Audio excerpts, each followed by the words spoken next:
Now we finally have an update on the drowning death of Malcolm-Jamal Warner.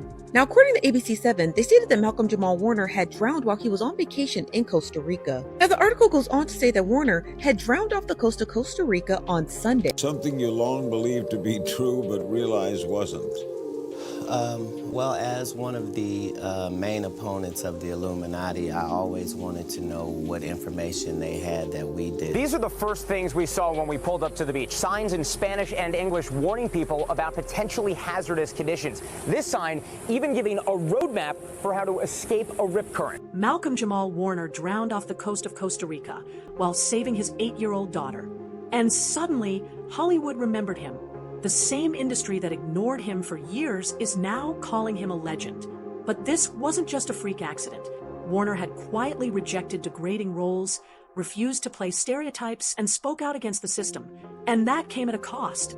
Katt Williams warned us, if you don't play their game, they'll erase you. So why did the love show up only after he was gone? Life, it's fragile, and in the blink of an eye, you never know. You never know. So speaking of legacy, what do you hope that your legacy is going to be? There is part of me that I will be able to leave this earth,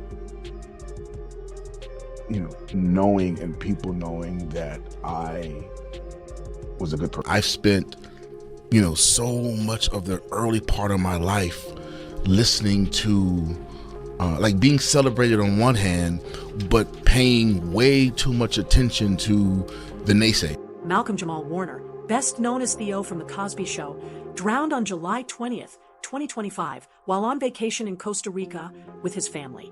He was swimming with his 8-year-old daughter when they were both pulled into a powerful rip current at a beach in Limon, a location notorious for its lack of lifeguards and hazardous tides. Nearby surfers managed to rescue his daughter, but by the time help arrived, Malcolm couldn't be revived. His official cause of death was asphyxia by submersion, and the autopsy ruled it an accident. But to those who knew Malcolm, and those who'd followed how Hollywood treated him, this wasn't just another tragic story. It hit different. Here was a man who did everything right, stayed away from scandal, raised his family, spoke with integrity, and still got sidelined.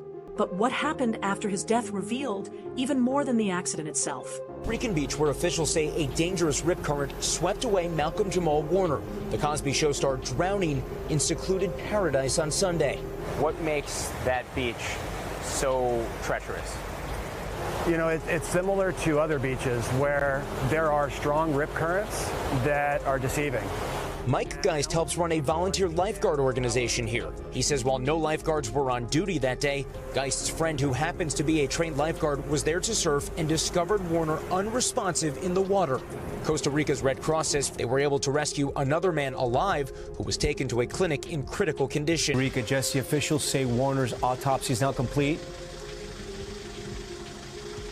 It was completed this morning, according to authorities, Tom, and they say that it confirmed that Warner's drowning death was, in fact, an accident. After The Cosby Show, Malcolm Jamal Warner could have taken the easy road, big sitcoms, goofy side roles, loud slapstick movies. But he didn't. Instead, he made a deliberate choice to not become a stereotype. He turned down roles that asked him to wear dresses, act clownish, or play the fool, offers that many black actors accepted to keep working. In an industry where selling out is often expected, Warner said no, not because he wasn't marketable, but because he knew what those roles were designed to do. There's a narrative Hollywood pushes, especially for black men, that we're only valuable when we're funny, flashy, or foolish. I wanted something different, he once said in an interview. There should be a moratorium on both of those words in hip-hop because it's low-lying fruit, it's so easy, everybody fucking does it, to the point that it's corny. Like there are MCs who I love, who I cannot listen to anymore because I love J. Cole, but I had to stop listening to J. Cole because I got tired of hearing nigga and bitch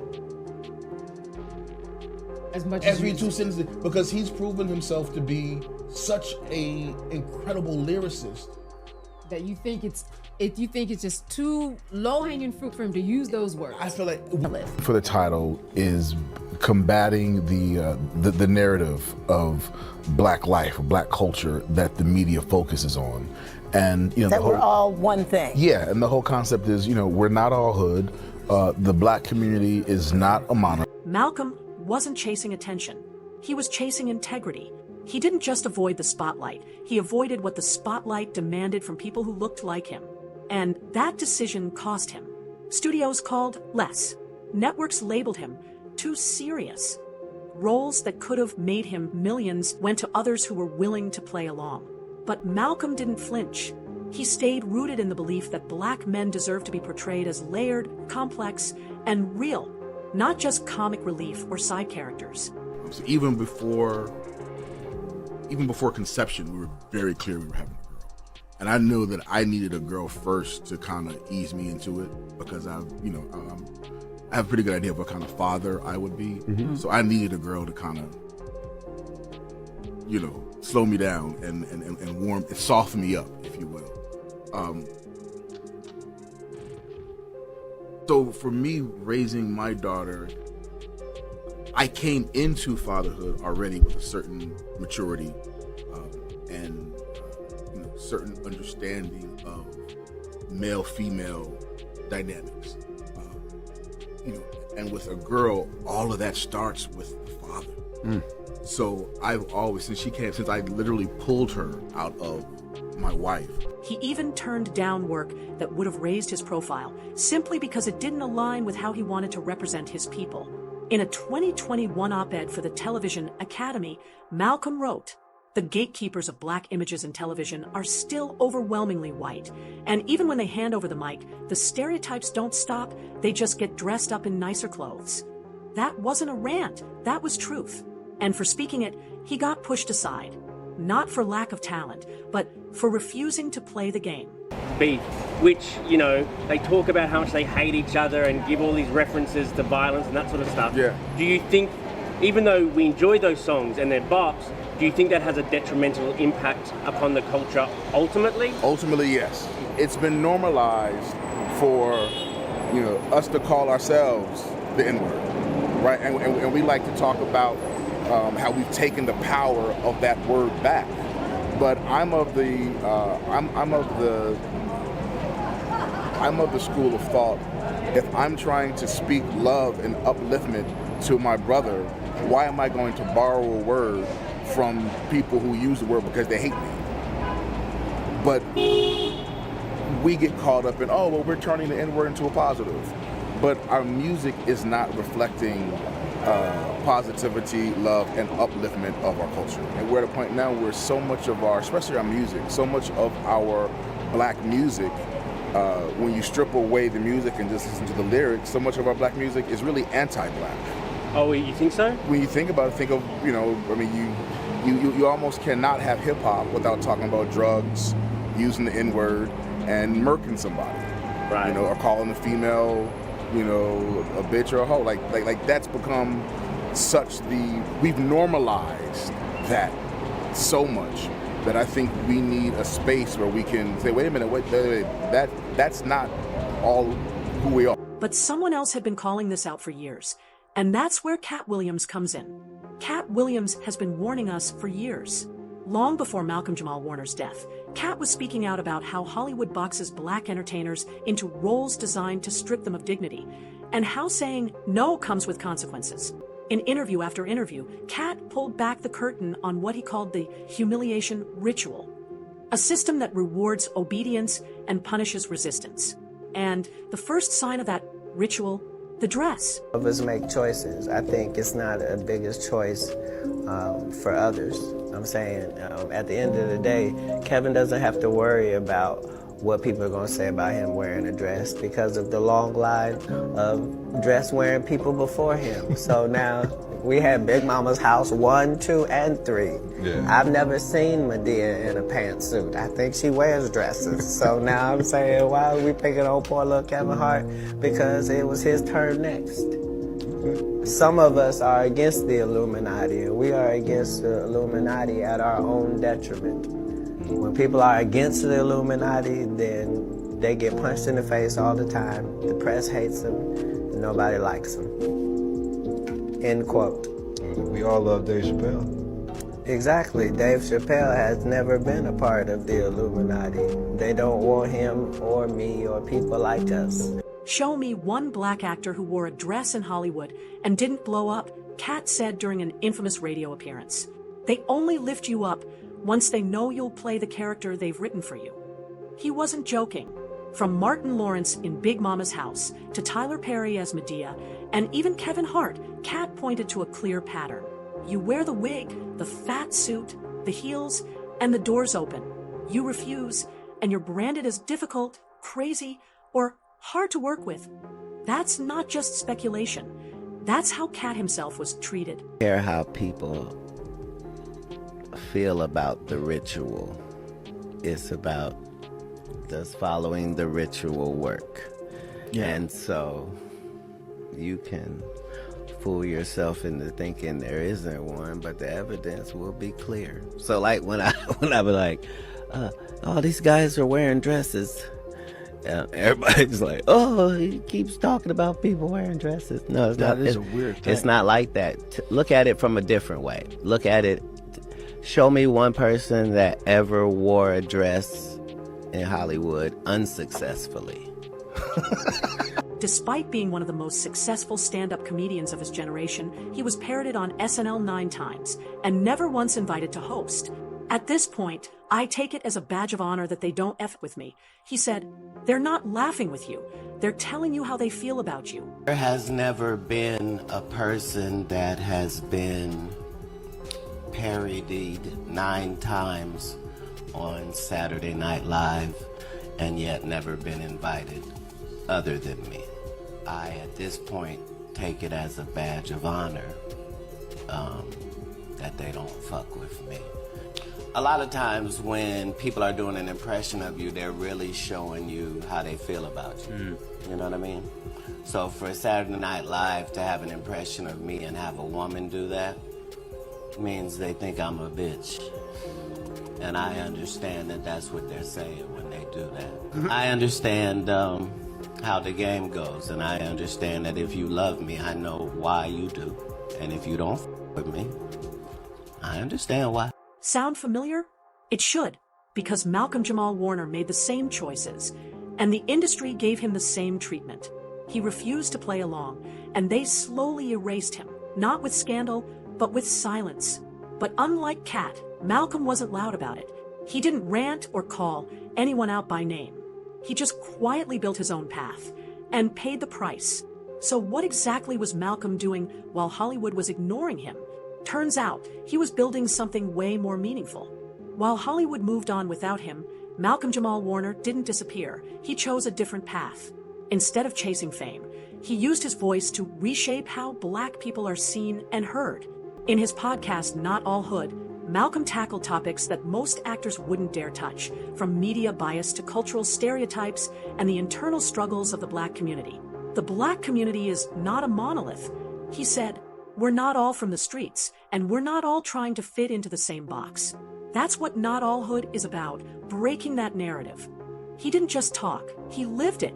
Malcolm was a Grammy-winning musician, an Emmy-nominated actor, a published poet, a director, and a speaker on social justice.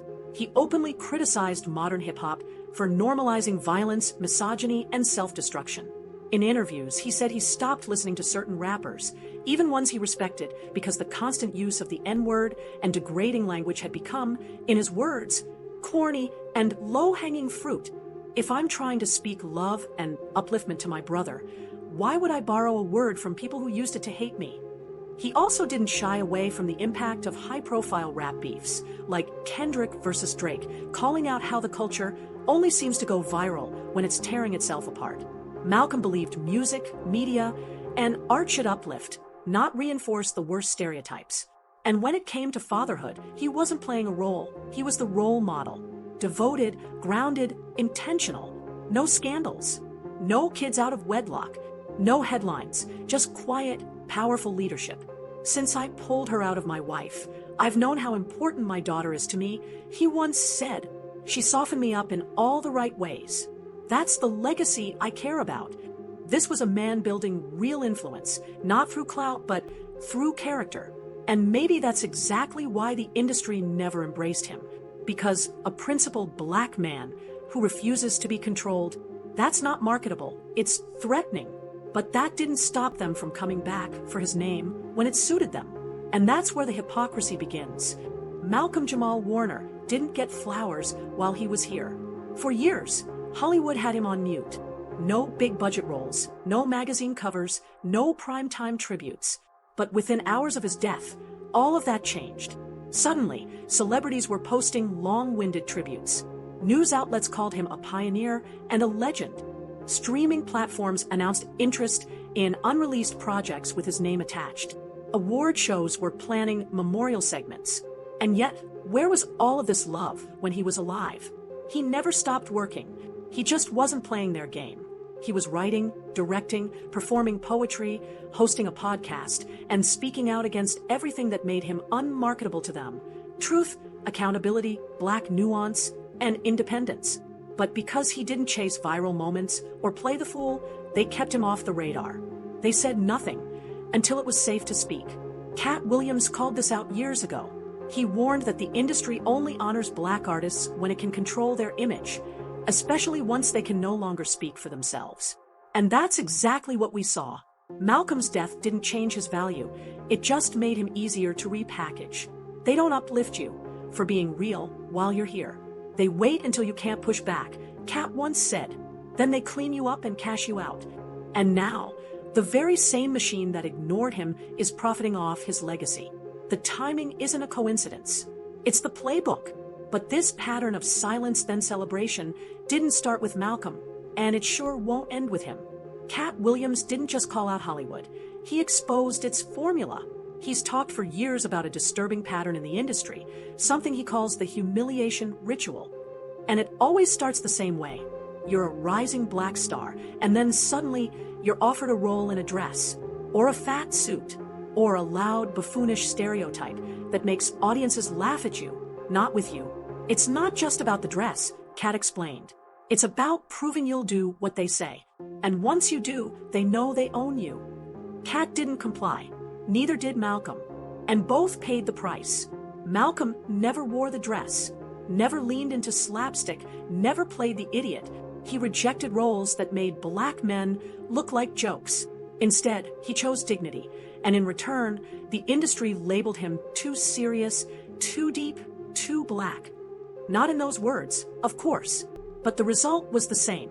The phone stopped ringing, the doors stopped opening. This wasn't paranoia, it was pattern. If you refuse the ritual, Katt once said, they erase you one role at a time. And when you look closely, the industry doesn't hide it. The ones who play along blow up, fast. The ones who resist, labeled unstable, difficult, forgotten, until it's safe to praise them. What happened to Malcolm wasn't a fall off. It was a freeze out. And that's the cost of choosing self-respect over submission. But even after being ghosted, Malcolm kept creating. And what he said in his final years proves he knew exactly what was happening. Even as Hollywood kept its distance, Malcolm-Jamal Warner never stopped speaking truth. In his final years, he became more vocal, not louder, but sharper.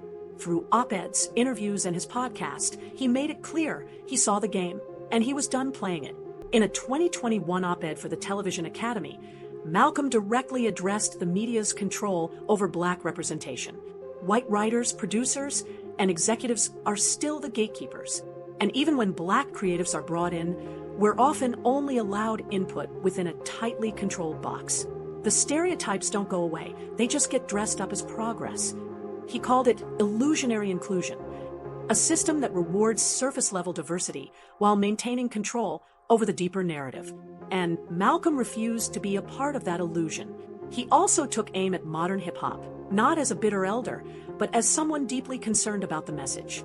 He criticized the casual use of the N-word, the glorification of violence, and the way rap beefs are packaged as entertainment while doing real harm. If I'm trying to uplift my brother, why would I borrow a word used to destroy him? He asked in one episode of Not All Hood. And when the Kendrick versus Drake feud went viral, Malcolm wasn't impressed. He saw it as another example of how black artistry only gets amplified when it's toxic, aggressive, or divisive. He was consistent, always pushing for a deeper, more human portrayal of Black life. One that wasn't shaped by trauma, stereotypes, or performative rebellion. And the more he spoke up, the quieter the industry got around him. Malcolm didn't die confused about what was happening. He left this world knowing exactly why Hollywood had sidelined him, and why his legacy would only be safe once he could no longer speak for himself. And that's what makes the sudden praise so hard to accept, because when he needed the industry's support the most, it was silent. Malcolm-Jamal Warner didn't chase clout, headlines, or applause, and that's exactly why he never got them. Not while he was alive. He chose purpose over performance, dignity over deals, and real impact over red carpets. And for that, Hollywood left him in the shadows. Until he died. Now they call him a legend. Now the tributes roll in. Now his name is safe to celebrate because it can no longer speak back. But this isn't just about Malcolm. It's about every artist who says no and gets punished for it. It's about how industries erase real ones in silence, then resell their legacy once the thread is gone. Katt Williams wasn't guessing. He laid it out step by step, and Malcolm's life and death followed it to the letter. So ask yourself this: was Malcolm honored, or was he harvested? And why does it take death for truth to finally trend? If this made you think twice about the industry, let your voice be heard. Drop your thoughts in the comments, and don't forget to subscribe. We're just getting started. There are 30,000 new scripts in Hollywood every year. Not one of them asks for a country bumpkin black dude that can't talk good Oba-Kaby and look like Mr. Potato Head. There ain't none. You would have to have range. I played a lot of characters, 60 movie roles. So now we have black entrepreneurs, and I don't mean to cut you off. Okay. Now we have black entrepreneurs or black, companies that recognize that. And Hollywood has had to come together and be a part of sort of, the movement and because they understand we bring a lot of money. Larenz Tate didn't fall off. He disappeared, not because of scandal, not because he lost talent, but because he said, no, this is a story Hollywood doesn't want told. Because it's not just about Larenz. It's about what happens when a black man refuses to be a puppet in an industry built on control. And Katt Williams? He's been trying to warn us for years, but most people weren't listening.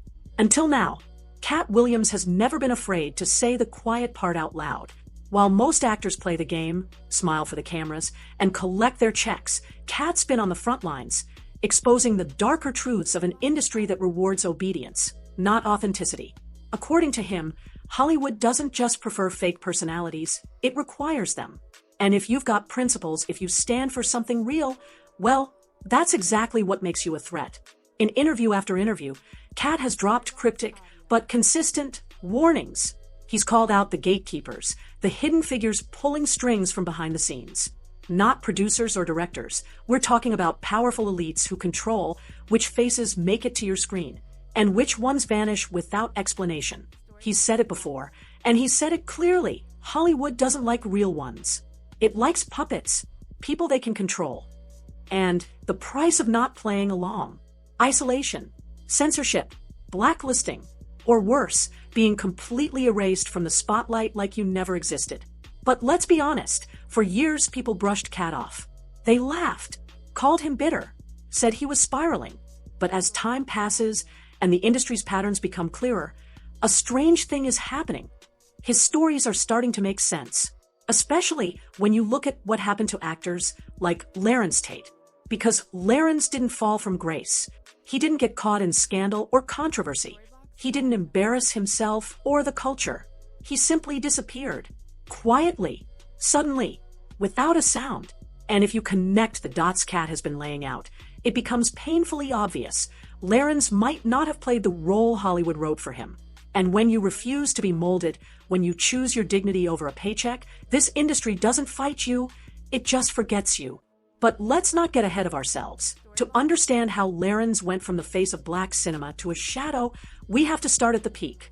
The moment he had Hollywood in the palm of his hand. Back in the 90s, Larenz Tate wasn't just another actor. He was the moment. Every time he stepped on screen, he didn't just act, he commanded attention. Whether he was playing a trigger-happy gang member, a wounded war vet, or a smooth-talking poet, there was one thing you could always count on. He'd steal the entire show. His breakout role in Menace II, Society, hit different.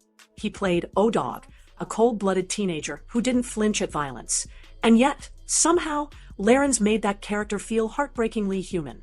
It was raw, unfiltered. He was young, but he didn't look like he was acting. He looked like he was that character. Hollywood noticed. So did the culture. Then came Dead Presidents. And this wasn't just a movie, it was a statement. As Anthony Curtis, a Vietnam vet turned desperate criminal, Larenz proved he had range. Pain, rage, loyalty, heartbreak. He gave it all without ever going over the top. Critics praised him, fans embraced him, and his peers respected him. And just when people thought he might be typecast in gritty street roles, he flipped the script. In Love Jones, he wasn't angry. He wasn't violent. He was soulful, romantic, magnetic. As Darius Lovehall, he gave black love a new face. Intelligent, artistic, cool without trying. Women adored him. Men respected him. And for a moment, Larenz Tate looked like the future of black Hollywood. Not just another actor, but a symbol of what was possible. There were no tabloid scandals, no public breakdowns, no viral controversies. He kept it low-key, focused on his craft, and stayed far away from the drama that swallowed so many others. He had the rare combo, talent, discipline, and a clean image. The industry usually eats that up, right? So why, at the height of his career, when it seemed like nothing could stop him, did everything suddenly go quiet? There was no official announcement, no dramatic fall from grace, just silence. One day he was everywhere, posters, red carpets, magazine covers. The next, gone. The offers dried up. The leading roles stopped. And Hollywood, that same industry that once couldn't get enough of him, acted like he never existed. That's the part that doesn't sit right. Usually when an actor fades, there's a story. Rehab, arrest, scandal, something. But Larenz, there was nothing. No public blow-up. No career-ending mistake. Just a slow, quiet fade into the background. And the only logical explanation is the one no one wants to admit. He didn't fall, he might have walked away, or worse, he might have been shut out. But what exactly would make Hollywood turn its back on a clean-cut, talented black actor in his prime? Well, that's where things start to get uncomfortable. Most careers in Hollywood end with a bang. Someone says something offensive, lands in court, spirals into addiction, or just burns every bridge in sight. But with Larenz Tate, there was no explosion, just silence. He didn't crash out, he faded. No headlines, no chaos, no comeback interviews. It was like someone muted him without warning. And the more you think about it, the more unsettling it becomes. This wasn't just another actor losing momentum. This was Larenz Tate, a proven box office draw, a respected talent, a fan favorite, and he was just gone. It didn't make sense. Unless, of course, you start connecting the dots that Katt Williams has been laying down for years. According to Katt, Hollywood doesn't just hand you fame. It tests you, pushes you, breaks you. Before you get through that final door, there's always a price. And for many, that price comes in the form of humiliation disguised as opportunity. One of the most consistent patterns Katt has called out: the cross-dressing joke, roles handed to black male actors. Not just once, but repeatedly. To Katt, this isn't comedy, it's ritual, a loyalty test, a signal of submission. And guess who allegedly said no to that kind of role? Larenz Tate. Rumors have floated for years that he turned down roles he felt were disrespectful, stereotypical, and beneath his purpose. He wasn't interested in putting on a dress to get a laugh. He wasn't chasing fame so badly he'd throw away his dignity. But in Hollywood, saying no too many times comes with consequences. When you're not willing to play the game, they simply stop inviting you to the table. And what's worse, the public never hears the why. They just assume you disappeared because you weren't good enough, not because you had the courage to say no. Katt Williams has always insisted that the dress isn't the point. It's just a symbol, part of something bigger. He said it many times. They test you. They want to see how far you'll go, what you'll compromise, who you'll become to stay in the room. He's even connected this to darker spiritual ideas, Baphomet worship, secret societies, and rituals meant to strip people of their personal power before elevating them in the system. Now, whether you believe that or not, one thing is hard to deny. There's a pattern. The ones who obey get rewarded. The ones who resist vanish. Larenz may have gotten to that door, the one every actor dreams of, and chosen to walk away instead of surrendering his soul to get through it. And that decision, that quiet refusal, might have cost him everything. But it wasn't just the roles Larenz turned down. It was also the truth he started speaking. In interviews, Larenz didn't shy away from talking about something most black actors are taught to avoid, the pay gap. Despite having the same talent, the same audience, and often the same box office draw, black actors, especially men, are paid a fraction of what their white counterparts receive. Larenz didn't just say it once. He kept saying it, that the budgets were smaller, that the resources weren't equal, that the respect just wasn't there. Hollywood doesn't like that. Just ask Taraji P. Henson or Monique. The second they spoke out, the media flipped on them. They were labeled difficult, ungrateful, hard to work with, while white actors negotiating for millions were called savvy and empowered. Larenz didn't cause a scene. He didn't throw tantrums, but he made one critical mistake in the eyes of the system. He told the truth, and Larenz went deeper. He didn't just criticize pay, he called out the structure. He questioned who had power behind the scenes, who was choosing the stories, who was approving the budgets, who controlled what we see. Because here's the truth. Putting a black face on a poster doesn't mean progress if a white boardroom is still calling the shots. Larenz understood that representation without ownership is just decoration. If we're not the gatekeepers, we're still guests, and guests can be asked to leave at any time. And when he started to talk about that, that's when the offers dried up. The press stopped calling. The spotlight moved on. Larenz Tate didn't explode. He didn't burn out. He didn't mess up. He just got too real. He didn't want to play the clown. He didn't want to sell trauma. He didn't want to smile for the system while it underpaid him and disrespected his worth. And so they erased him. No smear campaign. No scandal. Just a quiet cancellation. A slow freeze out. They didn't need to destroy him. They just stopped mentioning him. Because when someone's too clean to drag through the mud, but too strong to manipulate, that's when they become a problem. The story of Larenz Tate isn't about a man who failed. It's about a man who refused. He refused to humiliate himself for fame.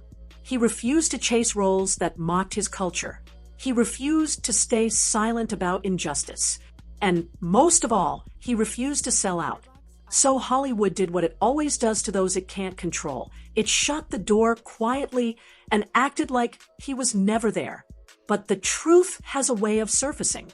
And with Katt Williams now saying Larenz was one of the real ones, people are finally starting to put the pieces together. Larenz Tate didn't fall off. He walked away. So what do you think really happened? Did Larenz say no to the rituals Katt warned us about? Was it about money, power, or something even deeper? Let me know your thoughts in the comments. And don't miss what's coming next.